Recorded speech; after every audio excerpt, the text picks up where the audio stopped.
I have a twin sister, Michelle, and our parents always liked her more than me. I used to think that's just how families are supposed to be. A close family is a wonderful thing, something to treasure. But I can only say that if my own family cherishes me. Some people who get lots of love from their families might think this way, but it's different for me. I can't remember ever feeling loved by my family. My name is Harper and I'm 30 years old, still not married. From where I stand, my family might seem close, but I rarely felt happy with them. Michelle was always beautiful and smart. Our parents showered her with love, but I was plain and ordinary, so they mostly ignored me or treated me like a bother.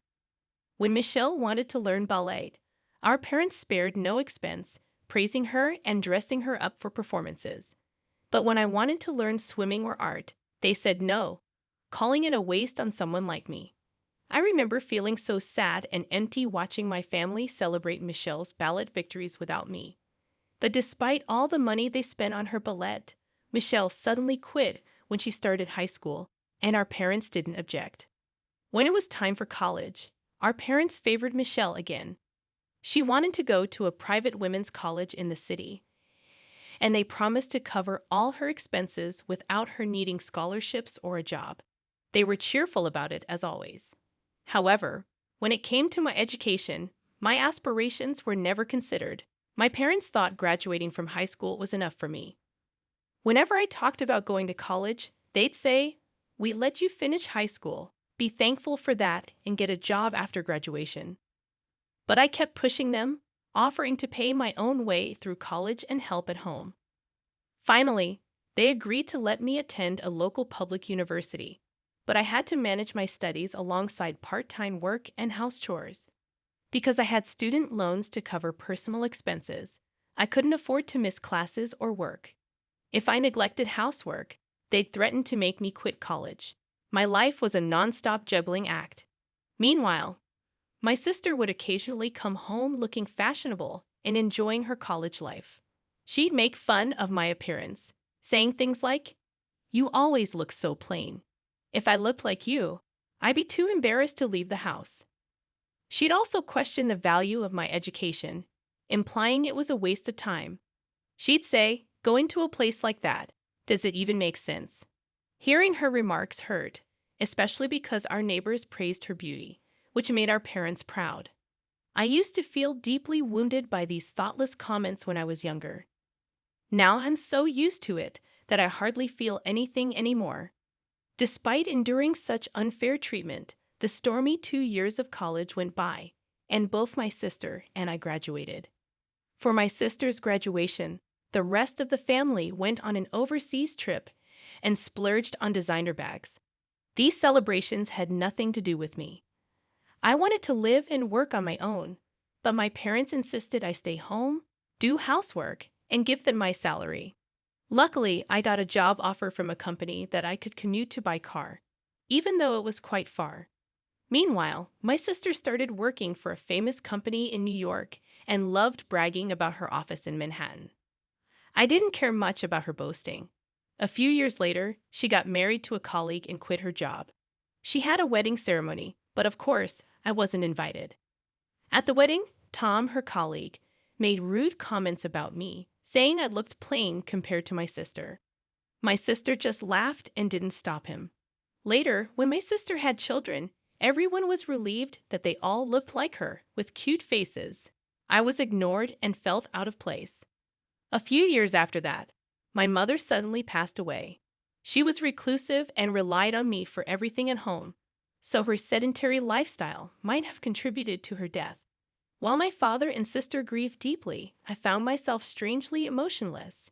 They criticized me for not crying and even threw things at me, which finally made me cry.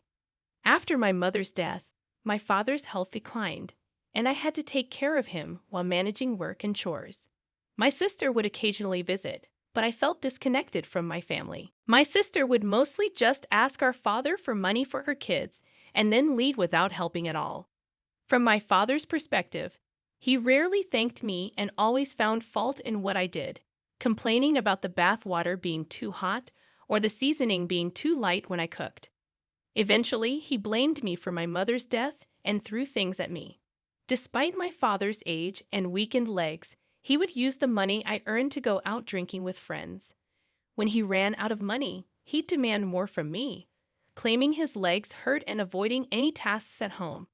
But he'd suddenly become energetic when going out for drinks. Looking back, I realize I should have left such a selfish family home long ago.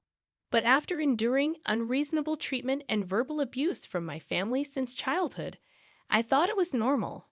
I became numb to the abnormality and never considered moving out and living on my own. Then one day, I received an unexpected call from my sister. Before I could even say hello, she started yelling at me, asking how long I planned to squat in our family home. She announced that she had decided to come live with Dad. My sister suddenly called me and demanded that I move out immediately. She accused me of lingering at home to live comfortably off our mother's inheritance.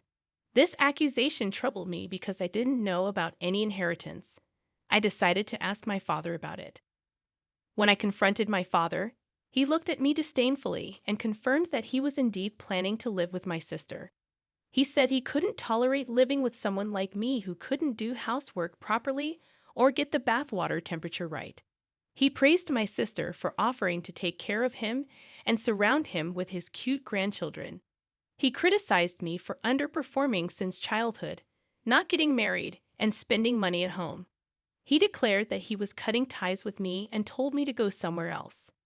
I was deeply hurt by my father's harsh words, questioning if I was really just someone who spent the family's money. Despite my doubts, I finally made up my mind. Since both my father and sister wanted me to leave and sever our family ties, I decided there was no point in hesitating anymore. I resolved to move out and take a new step forward. I contacted my sister and informed her that I was moving out because Dad also wanted to live with her and was cutting ties with me. I apologized for everything and asked if I could take my belongings with me. My sister responded callously, implying that my belongings were cheap and would be in the way. She warned me not to touch anything else in the house or the money, threatening to call the police if I did. After our conversation, I focused on packing my things for the move. A few days later, buried in a pile of cardboard boxes in my new place, my phone rang loudly. It was my sister yelling at me, asking angrily what was going on. Confused and taken aback, I held the phone away from my ear to protect myself from her piercing voice. I could still hear my sister loud and clear despite holding the phone away from my ear. She demanded to know where I had taken all the furniture and appliances from the house.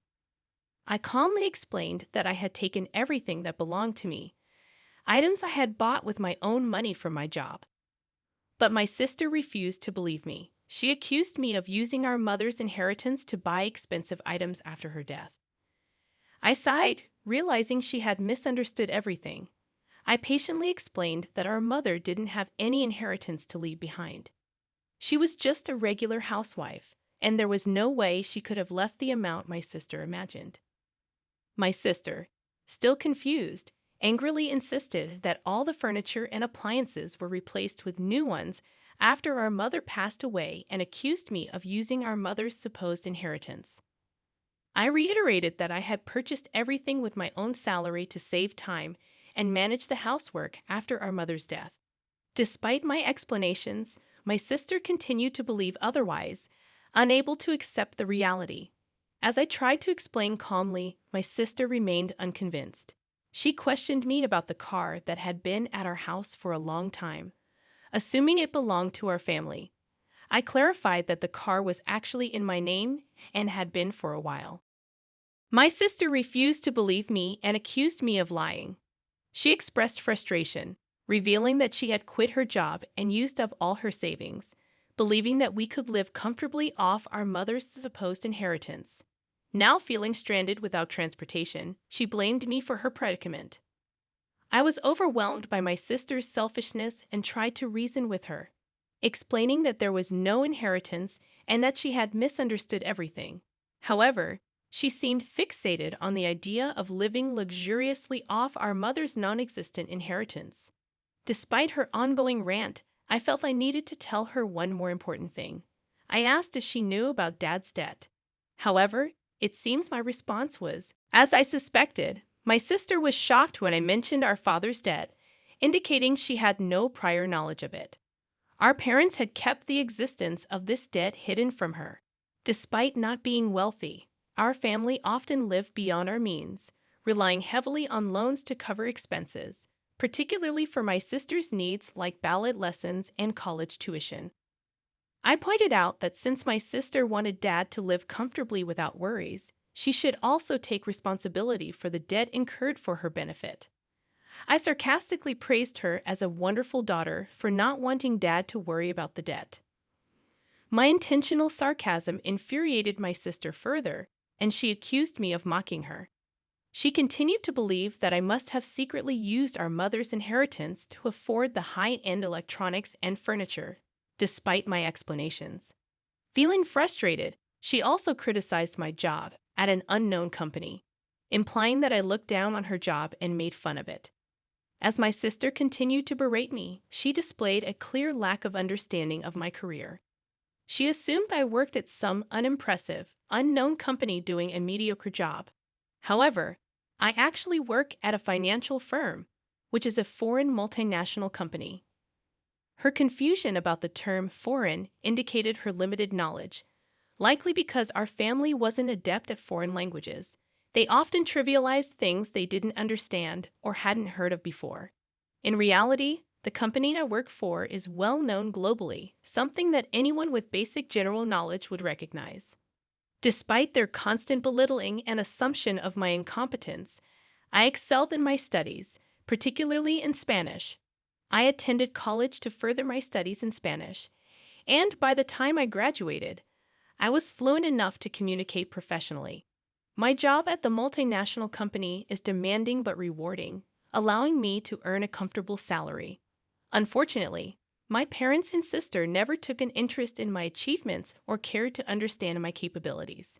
They had always dismissed me since childhood, assuming I wasn't good at anything without bothering to look closer or be concerned about my grades.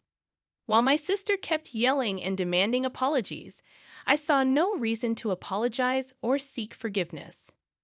There had always been many things about my sister that I never quite understood, dating back to our childhood. After calmly ending the call with my sister and severing ties, I felt a sense of clarity and peace. I no longer wanted to try to understand or seek forgiveness from them. I had been disowned, but I also no longer had any ties to them. I asked my sister not to call me again and then hung up. In the following months, I heard from a local friend that my sister and her husband had returned home, hoping to rely on what they believed was our mother's inheritance. However, things did not go as planned for them. They struggled to find jobs without a car, which was essential for work in our area. As a result, they were unable to repay our father's debt, and life became very challenging. Eventually, they had to sell our family home. My sister, her husband, their children, and my father were forced to move into a nearby apartment complex, facing the consequences of their decisions.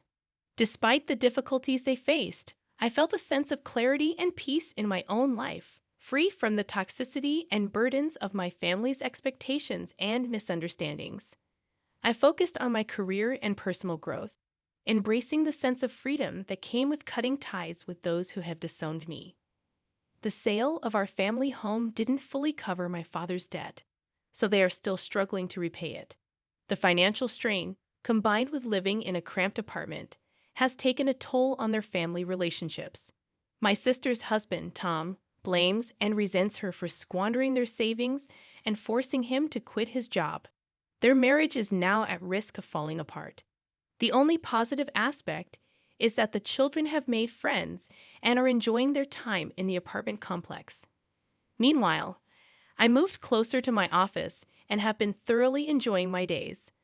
I've started spending the money I've earned on myself, something I never prioritized before. It's a new sense of comfort and happiness to focus solely on my job and my own needs. Sitting on my new sofa, admiring my decorated nails, I realize how liberating it is to live a carefree single life without worrying about others. After enduring hardships in a restrictive environment for so long, I am determined to embrace this newfound freedom and enjoy life for myself. I plan to relish this carefree single life and focus on my own happiness for a while.